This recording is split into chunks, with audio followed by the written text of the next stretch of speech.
ایک عمل ہے بڑا آسان، اور وہ کیا ہے؟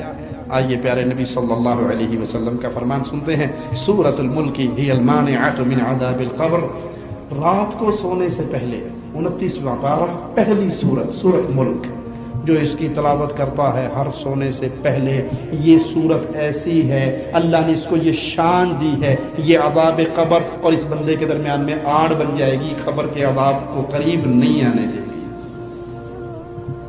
سونے سے پہلے بی بی سی دیکھ کے، واٹس ایپ دیکھ کے، ٹویٹر دیکھ کے سونے والوں، میرا خیال ہے 3 منٹ نہیں لگتے ہوں گے اس سورت کو پڑھنے میں، 3 سے 5 منٹ لگا لو، 5 منٹ لگا لیں آپ، 5 منٹ میں یہ سورت پڑھ لی جائے، 5 منٹ آخرت کی اس پہلی منزل کے لیے جس پہ عثمان آتے تھے تو اتنا روتے تھے کہ داڑھی مبارک تر ہو جاتی تھی۔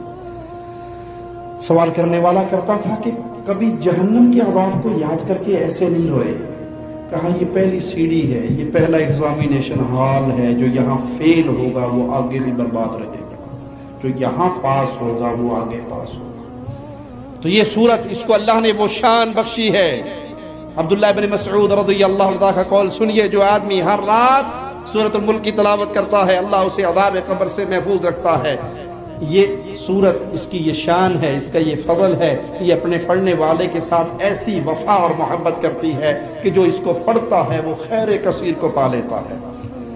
قبر ہر صاحب قبر کو دباتی ہے، جب انسان قبر میں جاتا ہے ہر صاحب قبر کو ایک دفعہ بھیجا جاتا ہے، دبایا جاتا ہے۔ سورہ نسائی حدیث نمبر 2057 سنیے، پیارے نبی صلی اللہ علیہ وسلم نے فرمایا سیدنا سعد بن معاذ رضی اللہ عنہ کے بارے میں، ھذا الذی تحرک لہ العرش، یہ وہ صحابی ہے اس کی وفات پہ عرش آج حرکت میں آیا ہے، کانپ اٹھا ہے۔ ففتحت لہ ابواب السماء، آسمان کے دروازے کھول دیے گئے، 70,000 فرشتوں نے ان کا جنازہ ادا کیا، لیکن جب انہیں قبر میں رکھا تو پھر قبر نے ان کو ایسے بھینچا، اتنا دبایا، پھر پیارے نبی صلی اللہ علیہ وسلم نے اللہ کی حمد و ثنا بیان کی، اللہ نے اس قبر کو کھول دیا۔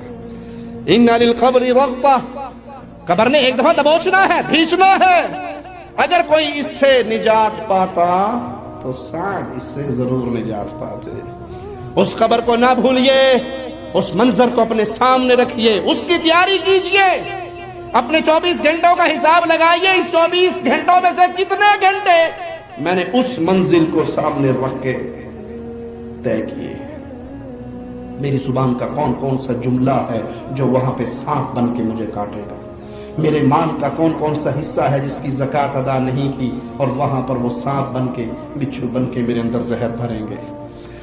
یاد رکھیے، مالک کے علاوہ ہر شے کو فنا ہے، لیکن کچھ اللہ کی ایسی مخلوقات بھی ہیں جن کے لیے فنا نہیں ہے۔ ریڑھ کی ہڈی کے آخری مہرے کا نچلے والی نوکدار جو ہڈی ہے، صحیح مسلم میں حدیث نمبر 2955 ہے، پیارے نبی صلی اللہ علیہ وسلم کا فرمان ہے کہ آدم کے بیٹے کے تمام بدن کو مٹی کھا جاتی ہے سوائے ریڑھ کی ہڈی کے نچلے سرے کو۔ اسی سے انسان کو تخلیق کیا گیا اور اسی سے انسان کی دوبارہ ترکیب کی جائے گی۔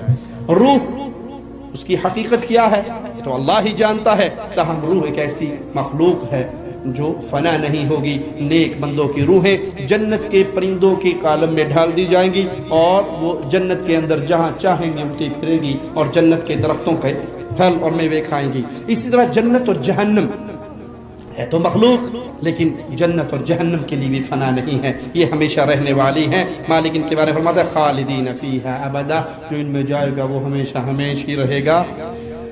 مالک عرش، مالک کہاں ہے؟ اللہ کہاں ہے؟ رحمان کہاں ہے؟ کچھ لوگ کہتے ہیں اللہ ہر جگہ پہ ہے، اللہ ادھر بھی ہے، اللہ ادھر بھی ہے، ادھر بھی دیکھوں تو ہی تو، ادھر بھی دیکھوں تو ہی تو۔ یہ سب صوفیہ کا باطل اور گمراہ عقیدہ ہے۔ الرحمن علی العرش استوى، رحمان اپنے عرش پہ ہے، جیسے رحمان کی شان کے لائق ہے۔ ہم اس کی کیفیت کو نہیں جانتے، ہمیں ایمان ہے کہ اللہ عرش پہ ہے، کیفیت مجہول ہے، سوال کرنا اس کے بارے میں بدعت ہے، ایمان لانا واجب ہے۔ اللہ اپنے عرش پہ ہے، جب سور پھونک دیا جائے گا ہر چیز کو فنا ہوگی تو عرش تب بھی باقی رہے گا۔